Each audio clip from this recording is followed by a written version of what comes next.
Okay. All right. Emily, this is just for you to kind of show your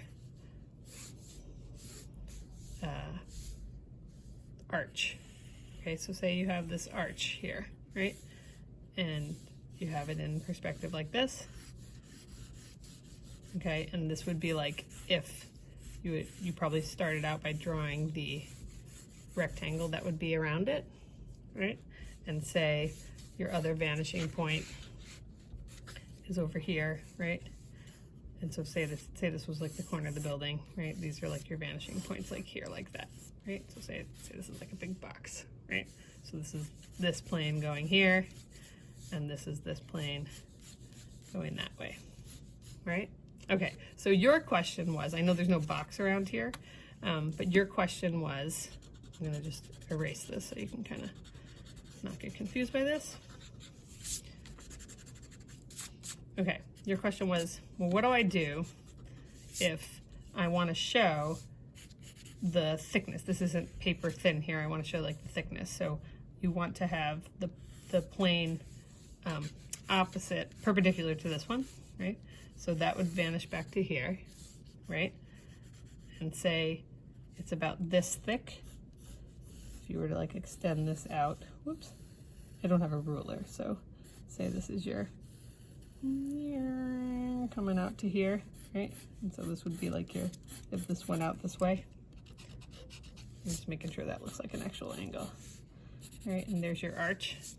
Can you kind of imagine, say this is the thickness, and these would all vanish back this way, right? And then say that like blocks our view, right? So you're gonna kind of see there's like a little ledge there. So now you wanna do this, right?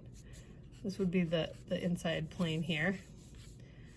And it's gonna vanish to there. So I think the best way to explain this is if you kind of take this edge here, right?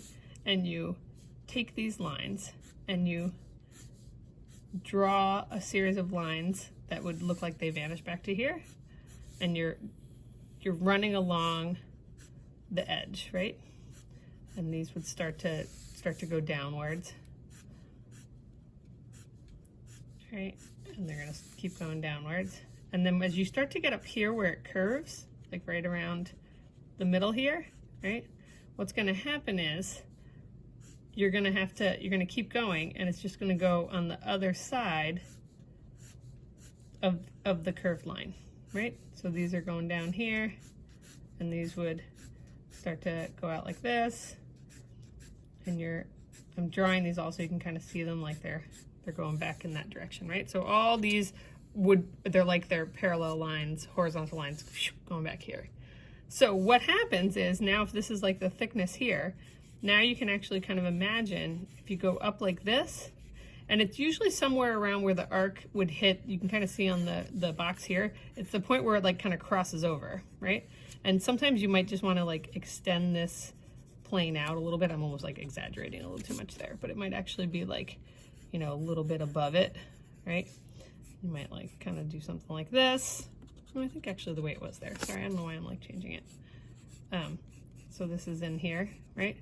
So now when you go up like this, you can kind of see it's like a part where we see the top of this, and then it just disappears into here, and it would continue on the other side, but now it's like out of view, right? So like these disappear up into here, right?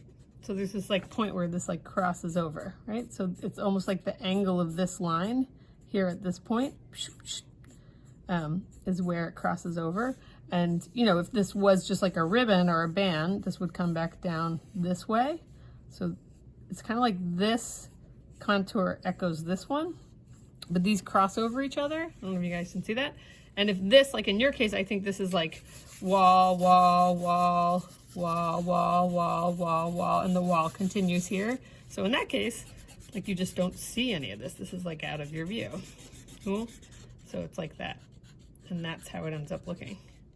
Cool? That's what it's like. Nice?